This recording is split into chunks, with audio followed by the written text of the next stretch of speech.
अंधेरे और सन्नाटे से भरे अंतरिक्ष में एक चीख गूंजी, बिना आवाज की लेकिन पूरे ब्रह्मांड को चीर देने वाली।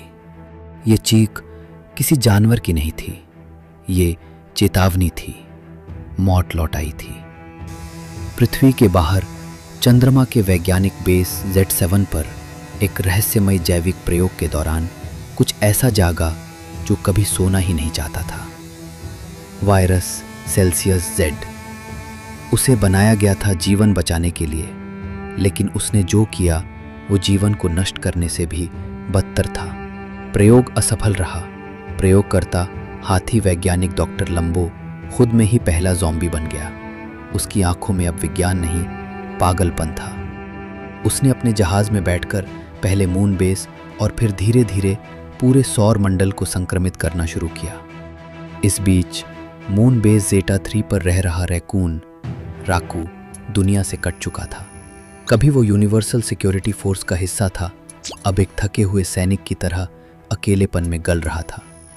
लेकिन जिस रात शनि के चंद्रमा टाइटन से SOS सिग्नल आया और वहाँ की कॉलोनी के जानवरों की चीखें पूरे सिस्टम में गूंजी, उसे समझ आ गया अब उसका आराम खत्म हो चुका है। यूनिवर्स को उसकी ज़रूरत थी। राकू लौटा, लेकिन नायक की तरह नहीं, एक छाया की तरह जो हर अंधे को देख सकता था। उसने पुराने संपर्कों को जगाया, एक गुप्त टीम बनाई, एक उड़ती हुई पेंगुइन ऑरा जो अब आकाशगंगा की सबसे तेज स्काउट थी, एक रोबोटिक हाथ वाले आइस भालू ग्रिट जो मंगल के बर्फीले खंडहरों से लौटा था, और एक तोता टी कोल जिसकी आंखों में सच्चाई और झूठ दोनों का नक्शा था। ये कोई सेना नहीं थी, ये वो प्राणी थे जो मरने से पहले मरने वालों को मारते थे। राकू और उसकी टीम जब नेपच्यून की ऑर्बिट में एक छिपे स्पेस स्टेशन पहुंचे, वहां उन्हें मिला एक भयावह दृश्य। हवा में तैरती लाशें, मुंह से झाग निकालते जानवर और जीरो ग्रेविटी में घूमते ज़ॉम्बी चीते जिनकी आंखें मशीनों से लाल हो चुकी थी। वे किसी को नहीं छोड़ते थे, लेकिन राकू उन्हें पहचानता था। वे कभी उसके साथ ही थे।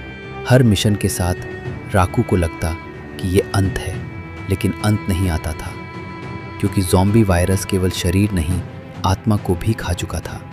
ये सिर्फ लड़ाई नहीं थी, ये अस्तित्व की जंग थी। आखिरकार उन्हें पता चला कि इस वायरस का स्रोत डॉक्टर लंबो का बनाया हुआ कोर Z है, जो ब्लैक होल X99 के भीतर स्थापित था।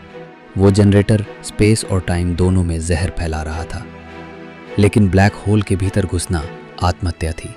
राकू चुपचाप सबसे अलग हुआ। ऑरा ने उसे रोका, ग्रिट ने उसे गले लगाया और टी कोल ने उसकी आंखों में देखा, लेकिन कुछ ना कहा। राकू जानता था अब केवल बलिदान ही ब्रह्मांड को बचा सकता है। को Z के सामने खड़ा राकू एक क्षण के लिए कांपा नहीं। उसने बटन दबाया और विस्फोट हुआ। ब्लैक होल की परिधि रोशनी से भर गई। ज़ॉम्बी सिस्टम अचानक बंद हो गया। जनरेटर राख में बदल गया। जब रोशनी छटी, राकू कहीं नहीं था, लेकिन एंड्रोमेडा की सर्द हवाओं में एक आवाज़ आई, मैं वापस आऊँगा अगर अंधेरा फिर से जागा।